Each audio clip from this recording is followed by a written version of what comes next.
example 5 yesterday? And it looked complicated, but we made it simpler by just remembering that a complex number has two parts. There's an imaginary part and a real part in a complex number. So the real parts must equal and the imaginary parts must equal, and then you can solve for x and y to make statements true. This kind of connects a little bit to example 6, where you're asked to add two complex numbers. And when you add complex numbers, remember that the real part and the imaginary part are like apples and oranges. You can't put those together. But 6 is a real number, and what else is a real number? 1. So I can add those together. And then I can also add the imaginary parts, which would be negative 4i and 3i. And test taker convention. So, doing that then, 6 plus 1 makes 7. And then for the i's, I have negative 4 plus 3. Those are like terms because they both have I. And negative 4 plus 3 is negative 1. So that becomes 7 minus I. See how all the properties of real numbers connect to all the properties of complex numbers?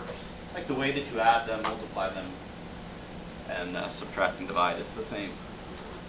For part 2 here, example 6b, what's the only thing you have to watch out for there?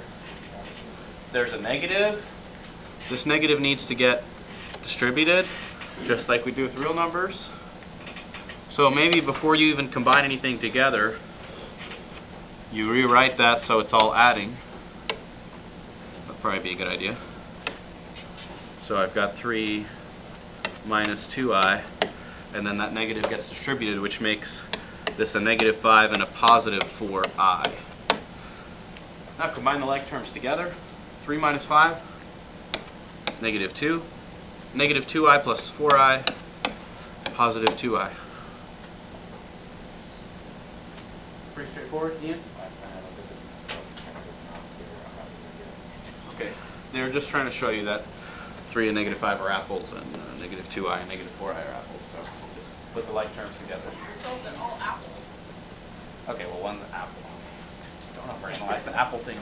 It's just to try to tell you that they're like terms. They have the same shape.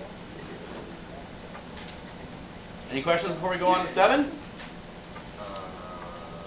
So that's addition and subtraction. This, of course, would be multiplication and division. Same procedures. This is why people like i's, actually. It's kind of the same as stuff you've done before. So in A,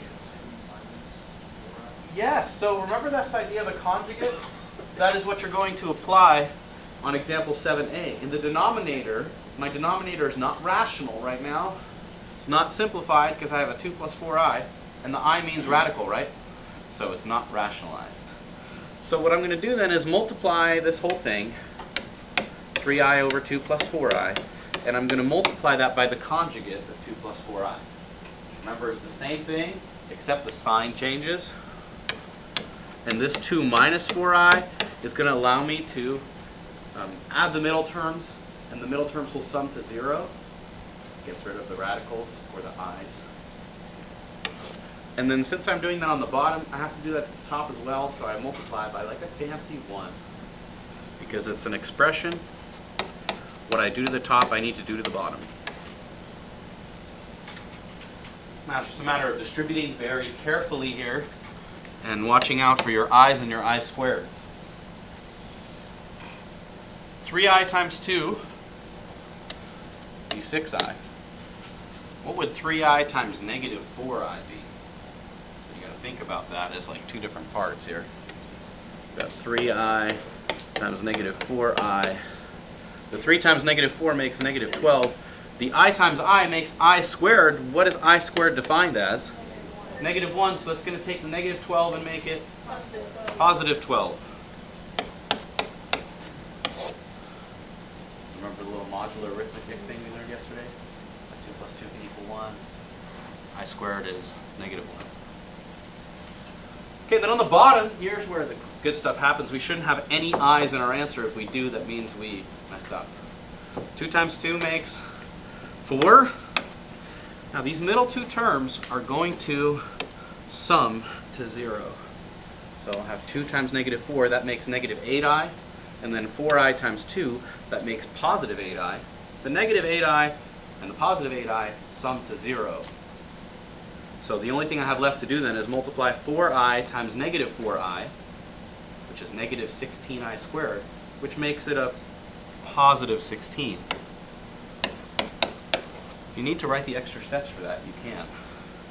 You can just realize that negative 4i times 4i is negative 16i squared, and that I squared is negative 1, thereby making this 16.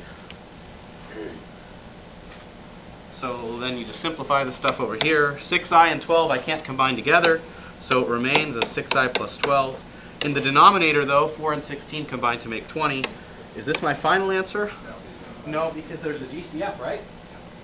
What is the GCF of all of the terms, 6, 12, and 20 coefficients?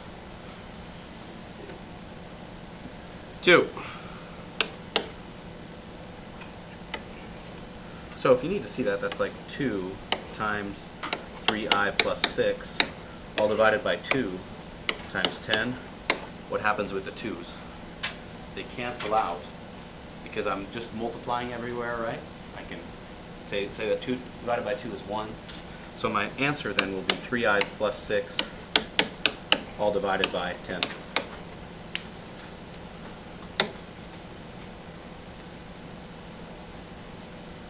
Questions there?